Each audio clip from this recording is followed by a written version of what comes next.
नमस्कार। इस समय हम खड़े हैं ककडेरा के इलाके में।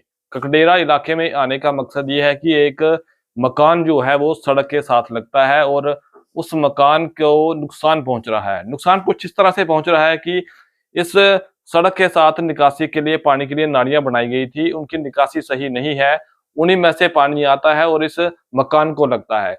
अब ये मकान जो है वो धीरे-धीरे क्षतिग्रस्त होना शुरू हो चुका है। इस मकान में जगह-जगह दरारें आ रही हैं, दरारें इतनी बड़ी हैं कि कोई हादसा भी हो सकता है और उन दरारों की वजह से दीवार तक गिर सकती है।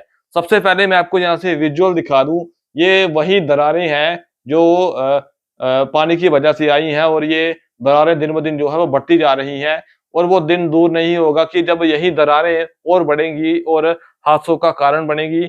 यही वो कमरा है कि यहाँ इस मालिक की फैमिली जो है वो रहती है, जो घर के मालिक हैं वो यहीं पे रहती है और यहीं पे वो दरारें हैं। अगर ये दरारें और बढ़ती हैं तो हादसा भी पेश आ सकता है और जान-माल का नुकसान भी हो सकता है। इतना ही नहीं, ये दरारें सिर्फ़ इस कमरे तक ही सीमित नहीं, इनका जितना भी ये घर है वहाँ जगह-जगह दरारें हैं और अब तक ये लाखों रुपए खर्च कर चुके हैं इन दरारों को भरने के लिए। मैं अगर इस तरफ की बात करूँ तो यहाँ भी देख सकते हैं कि यहाँ भी दीवारें जो दरारें जो हैं वो घर के भीतर बहुत फर्श तक पहुँच चुकी हैं और यही हाल जो है इनका अन्य कमरों का है। आइए घर के मालिक से बात करते हैं और अन्य जानकारी जो है वो जानते हैं कि क्या नुकसान उन्हें उठाना पड़ रहा है और आखिर कब से ये दरारें आ रही हैं? जी, क्या नाम है आपका? सर मेरा नाम मोहम्मद असलम है। मोहम्मद जी, ये घरों में हमने दरारें देखी हैं, पूरे के पूरे घर में दरारें आ रही हैं। क्या कारण है इन दरारों का? सर ये मेरे को 15-20 साल हो गए यहाँ आए हुए। ये मकान बनाया था मैंने, 40-50 लाख रुपए लगाया इस पे। और ये रोड की वजह से पूरा पानी जो रोड का नीचे आता है, इसकी वजह से पूरा मकान मेरा डैमेज हो गया सर। कौन-सी जगह है ये? कौन-सा सर रोड है? ये ककड़ेरा है, ये इधर रोड के पास में पड़ता है। सर ये बड़ी मुश्किल से, मैं गरीब आदमी हूँ, दिल्ली कमा कमा के ये मकान बनाया और ये पूरा मकान मेरा डैमेज हो गया। इसलिए मैं सरकार से सबसे वो करता हूँ कि मेरा मुआवजा दिलाया जाए।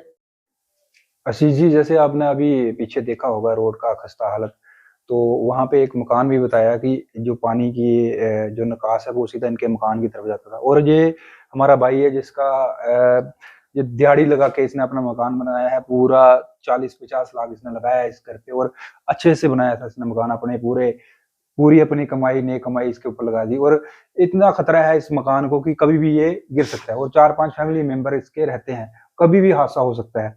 मैं महकमा से जो कंसर्न पीएमजीएसवाई वाले हैं, या रोड है, या जितने भी फ्लड डिपार्टमेंट वाले हैं, या जितने भी हमारे बसोली के एडीसी हैं या तहसीलदार साहब हैं, वो पर्सनली यहाँ पे विजिट करें। ये है हमारा कटगेरा मोहल्ला है, रोड विलेज में आता है, ये दार जंखर के लिए रोड जाता है। इस आदमी को इंसाफ मिलना चाहिए जो इसका नुकसान हुआ है, चाहे किसी भी डिपार्टमेंट ने किया है या किसी की गलती से हुआ है, वो इसको कंपलसेट जरूर करे, क्योंकि ये एक देखी हुई चीज है कि ये रोड है, रोड का सारा पानी इसके घर की तरफ आता है। इसमें सारी की सारी नेग्लिजेंसी जो है वो जो महकमे की है, जिन्होंने रोड बनाया है उसकी है। तो मैं चाहता हूं जिन्होंने भी रोड बनाया है, जिस बंदे ने, ठेकेदार ने बनाया है या जेई या एई जो अप्रूव करता है, उसकी जिम्मेवारी है कि इसको कंपलसेट करे। नहीं तो हम उग्र प्रदर्शन करेंगे, ताकि हर एक गरीब को उसका हक मिलना चाहिए, वो बहुत जरूरी है, क्योंकि ये इसका नुकसान हुआ है।